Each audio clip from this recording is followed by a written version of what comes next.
बच्चों, हम रोज़ तैयार होते हैं, हम रोज़ अपना चेहरा आईने में कई बार देखते हैं। सबके घरों में जो आईना होता है वो समतल दर्पण होता है। पर क्या कभी आपने सोचा है कि ये समतल दर्पण में हमारे चेहरे का प्रतिबिंब किस प्रकार बनता है? देखिए बच्चों, मेरे सामने एक पेंसिल है और एक समतल दर्पण है।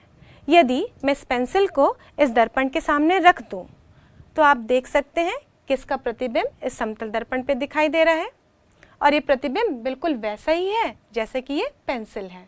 और ये प्रतिबिंब उतनी ही दूरी पर बन रहा है जितनी दूरी पर मैंने पेंसिल को इसके सामने रखा है। ये प्रतिबिंब कैसे बनता है? जब किसी वस्तु से टकरा कर आने वाली प्रकाश इस दर्पण से टकराती है और उसके बाद हमारी आंखों पर पड़ती है, तब उस वस्तु का प्रतिबिंब हमारी आंखों पर बनता है। इस वस्तु से आने वाली प्रकाश, उसे हम अपतित किरण कहते हैं और इस दर्पण से टकराकर जाने वाली प्रकाश को हम परावर्तित किरण कहते हैं। अपतित किरण और परावर्तित किरण दोनों में क्या संबंध है, आइए हम एक प्रयोग द्वारा समझते हैं। बच्चों, इस प्रयोग को करने के लिए हमने एक गोल डिश लिया है। आप देख सकते हैं बच्चों, इस गोल डिश में 0 अंश से लेकर 360 अंश तक का स्केल बना हुआ है और हमारे पास है एक समतल दर्पण और एक लेज़र लाइट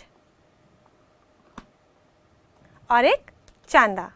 अब इन सब की सहायता से हम लोग अपतित किरण और परावर्तित किरण के बीच में संबंध देखेंगे। बच्चों, अब इस लेज़र की लाइट को मैं समतल दर्पण पर आपतित करती हूँ। आप देख सकते हैं ये लेज़र की लाइट इस समतल दर्पण पर आपतित हो रही है और इसे टकराकर परावर्तित हो रही है। इस किरण को हम आपतित किरण कहते हैं और जो किरण टकराकर वापस जा रही है इसे हम परावर्तित किरण कहते हैं। इन दोनों के बीच पर, दोनों के कटान बिंदु पर आप देखेंगे एक रेखा बनी हुई है। यह रेखा इस समतल दर्पण पर 90 डिग्री पे है। इस रेखा को हम अभिलंब कहते हैं। अभिलंब और आपतित किरण के बीच में बनने वाले कोण को आपतन कोण कहते हैं। अभिलंब और परावर्तित किरण के बीच में बनने वाले कोण को परावर्तन कोण कहते हैं। अब मैं इस आपतित किरण को इस अभिलंब से 20 डिग्री पर रखती हूँ। देखते हैं हम परावर्तित किरण पर क्या परिवर्तन होता है। अब आप देख सकते हैं बच्चों कि यहाँ अभिलंब से आपतित किरण का कोण 20 डिग्री का है। 10 और 10 मिलाकर 20 अंश हुए। अब यहाँ पर हम देखेंगे परावर्तित किरण जो है वो भी 20 अंश का कोण बना रही है। यदि मैं इस आपतित किरण के कोण को बढ़ा दूं, अब मैंने 0 से 330 पे रखा है, मतलब यहाँ पर 30 अंश का कोण बन रहा है। अपतन कोण 30 अंश का है और परावर्तित कोण भी आप देख सकते हैं ये भी 30 अंश का है। मतलब परावर्तित किरण भी उतने ही कोण में परावर्तित हो रही है जितने कोण पर हमने आपतित किरण को रखा है। यदि मैं इस कोण को और बढ़ाऊं, 40 डिग्री पे रखूं, तो परावर्तित किरण भी 40 डिग्री पे ही परावर्तित होगी। इस प्रकार हम देख सकते हैं आपतन कोण का मान और परावर्तन कोण का मान दोनों ही बराबर होते हैं। तो देखा बच्चों आपने, आपतन कोण का मान परावर्तन कोण के बराबर ही है। हम यदि आपतन कोण को परिवर्तित करते हैं तो परावर्तन कोण भी उतने ही मान से परावर्तित हो जाता है। इस प्रकार हम देख सकते हैं आपतन कोण और परावर्तन कोण दोनों ही बराबर हैं और यही परावर्तन का पहला नियम है।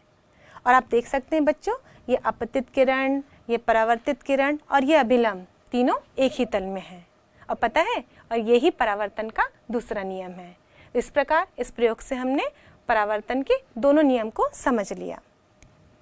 तो बच्चों, अब हम इस दर्पण को घुमाकर देखते हैं कि इस परावर्तित किरण पर क्या फ़र्क पड़ रहा है। इसके लिए मैं आपतन कोण के मान को 20 डिग्री रखती हूँ। अब देख सकते हैं बच्चों कि जब मैंने आपतन कोण का मान 20 डिग्री रखा है तो परावर्तन कोण भी कितना है, 20 है। अब मैं इस चांदी की सहायता से इस दर्पण को घुमाती हूँ।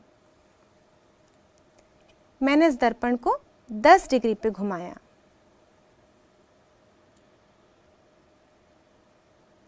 अब देख सकते हैं बच्चों, ये परावर्तन कोण का मान कितना हो गया, 40 डिग्री हो गया। पहले तो 20 डिग्री था, अभी 40 डिग्री क्यों हुआ? क्योंकि मैंने इस दर्पण को 10 डिग्री पे घुमाया है और 10 का डबल कितना होता है, 20। इसका मतलब इस परावर्तन कोण पे 20 डिग्री और बढ़ गए हैं। तो कुल मिला के कितने हो गए? 40 डिग्री। यदि मैं इस दर्पण को 10 डिग्री और घुमाऊं, मतलब पहले की स्थिति से अब ये कोण कितना हो गया? 20 डिग्री मैंने घुमाया है। पहले अपतन कोण का मान 20 था, परावर्तन कोण का मान 20 था। अब मैंने इसको दर्पण को 20 डिग्री घुमा दिया। 20 का दुगना कितना होता है बच्चों? 40। तो इस 20 अंश में, इस 20 डिग्री में 40 डिग्री और बढ़ गए, इसलिए परावर्तन कोण का मान कितना हो गया? 60 डिग्री हो गया। तो बच्चों, इस प्रयोग में हमने पाया यदि हम समतल दर्पण को किसी कोण से घुमाते हैं तो परावर्तित किरण भी घूम जाती है। यदि मैं इस समतल दर्पण को 10 डिग्री से घुमा रही थी तो परावर्तित किरण दुगने कोण अर्थात 20 डिग्री से घूम रही थी, और जब मैंने इसे 20 डिग्री पर घुमाया तो परावर्तित किरण 40 डिग्री पर घूम गई। इसका मतलब ये है कि किसी समतल दर्पण को थीटा कोण से घुमाने पर परावर्तित किरण दुगने कोण अर्थात 2 थीटा से घूम जाती है।